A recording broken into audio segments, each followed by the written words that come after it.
ano eh, sinisita niya yung grammarization. Yung grammarization ni Attorney Claire. No? Eh, hindi ko rin alam kung bakit trip niya yung basagin niya. Eh, kaya lang, okay naman, pahig naman tayo kung babasagin niya eh. Kasi sabi niya rito, you're putting something to me. Eh, yung kasi sabi ni Yusek Claire. Di ba? You're putting something to me. Sabi ni Yusek Claire. Eh, hindi, mali yan. You're putting something to me. Sabi kay Malubaboy Tikiya. Oh. Eh, pero, pinagtatanggol. Eto. So, gusto ko lang patunayan, okay naman yan, Brad eh. Masyado mo namang tinatanga sarili mo. Okay naman yan. Hindi mo alam yung you put something to me? Pwede yan. Masyado mong kinokorek si Atty. Claire. Kutya, abogado ka na, bobo ka pa. Let me put it to you. Oh. Bobo, no? Hindi mo alam yon? Wait lang, let me put it to you ha. Ipaintindi ko sa'yo. Tanga ka eh. Yun nga, merong ganun eh. You're putting something to me? Hindi mo alam yan. Eh, bobo ka. Si Atty. Claire pa may kasalanan, ganun? Bitter na bitter. Oh, okay kayo, wait lang. Patapusin natin, saglit lang din to. You're putting something to me. I'm putting apple into your mouth. Tapos na usapan dun eh. Bobo ang bungal. Bago mo sana Boss Malawin, jamming ng mga sintonadong vlogger. Hindi, pero okay din yan. Kunyari, gusto nyo magkaganyan eh. Di ba? Okay din yan. Wala tayong magagawa. Gusto nila magganyan. Oh, para makita lang ha. Kasi baka sabihin naman, minamalit natin si attorney. Baka sabihin, nagmamagaling tayo. Todo, ngaw-ngaw si kabayo. Ayun, yun naman pala eh.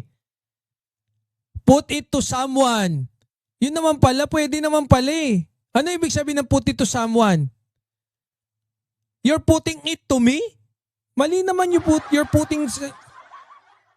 Ano ba yung ano niya? You're putting something to me? O yung kasi sinabi ni Yusek Claire. You're putting something to me. Ano ba ibig sabihin ng put it to someone? Ang sabi rito, make a statement or allegation to someone and challenge them to deny it. Oh. Yun pala yun. Ano sabi? Sino may sabi niyan? Hindi ako may sabi niyan ha. Farlex Partner Idioms Dictionary. Ay, gagamit.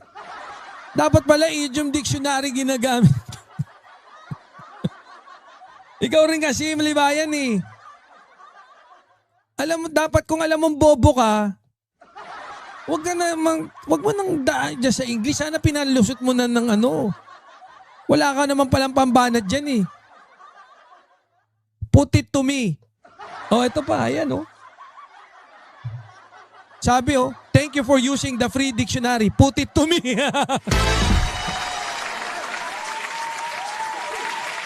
Di ba? Masyado ka nagmamagaling sa English. Dapat nga, lusot na sa atin yan eh. Di naman tayo mga ano eh. Eh kung sasabihin mong, dahil hindi, abogado kasi tayo eh. Bobo ka pala eh. Tinatry mong i-correct eh, mali ka naman din pala. Ako bilang isang abogado. O kita mo. 3 months, maiksi pa po yan. Attorney! Bigla ka nag-ano dyan eh. Eh, eto ha, pakita. Baka sabihin nyo, ang gandun lang yung ano natin ha. Basahin natin yung paliwanag dito ng ano ha. Sabi rito, eto kasi yun ha, pakita natin yung kay ano rin, kay Betlog. Diba? Yun yung title niya ha. Title niya, You're putting something to me, Yusek Claire Castro versus Malutikia. Okay? Yun kasi sinabi, bakit kasi you're putting something to me? Ikaw ang nauna, parang ganun eh. Yusik Claire, I think, said, you're putting something to me. Not you're putting something to me. Ha?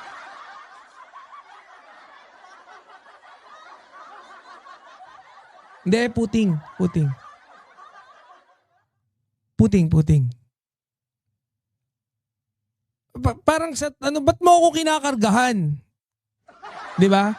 I-decapitate na to, decapitate na!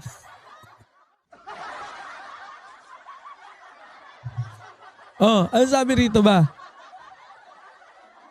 Grammar refers to the systematic rules governing the structure of a sentence and the arrangement of the words in a language, including syntax, morphology, and phonology.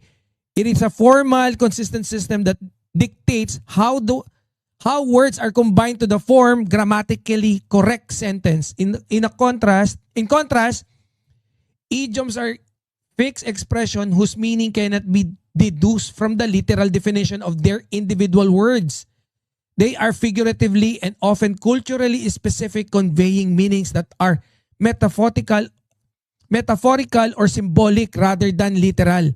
While grammar provides the structural framework for language, idioms operates as lexical units that are stored in the lexicon and function as single semantic unit.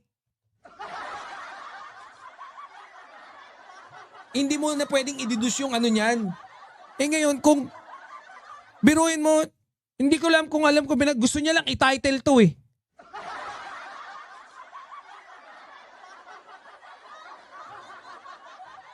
Yung pangungusap, pwede siyang tama, pero pwede siyang idiomatic, pero hindi necessarily na tama yung kakaltukan na kita eh.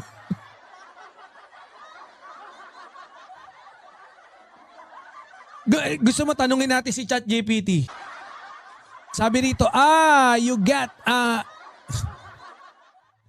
ang idiom na hinahanap mo ay put it to someone. And yes, it is real English idiom. Sabi? Ay, dyan naman oh. Basag ka kay ChatGPT, brother.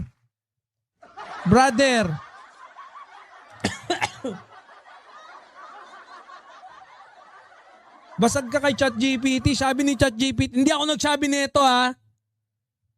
Ma'am Lola Astria, hindi ako ha. Ayan o sabi o. Meaning of put it to someone. It means to say something directly to someone. Usually a statement or a question. Sometimes something challenging, bold, or confrontational. Example, I put it to him that he was lying. Tingnan naman, diretso mong sinabi sa kanya na nagsisinungaling siya. Oh. Let me put it to you this way. Patay! Oh, let me put it to you this way, ha? Diba? Doon pa lang, dali ka na eh. Example na yan. Ha? Oh, ang ibig sabihin na, hayaan mo ipaliwanag ko sa'yo ng diretso. Pastor Joffrey. Oh, the lawyer put it to the witness that he changed his story. Oh, diretso mong ibinato ng abogado na inakusahan ka. Kailangan ko pa ba ipaliwanag yan? Kailangan pa ba i-memorize yan? Bobo. Huwag ka kasing bobo. Meron mo. Na-highlight ka pa namin dito. Pero ito kasi, no, ito yung isa, hindi yan yung gusto kong ipakita. Putya, nakanguso pa, hayop. Ay, talaga to si Kabayo. Buisit ka talaga, Kabayo. Every time na sinong gustong kumis dyan? Put it to me. Ang pangit pakinggan ako nga, no? Pangit lang pakinggan, pero ano siya, yun, idiomatic expression talaga. No? Pero hindi ko nga alam bakit. Para sa akin, very common naman yun eh. Putit na yan. Pati yun eh, no? Bobo talaga to si Kabayo eh. Oh, sige, pakinggan natin si Kabayo ha. Pakanguso ang putya.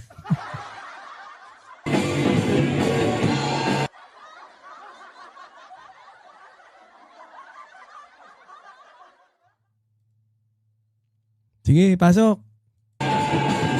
Dalhin mo ako sa iyong palasyo. Umithit tayo sa iyong kaharian. Ano ngayon? Ano niya na eh? Delikado yan.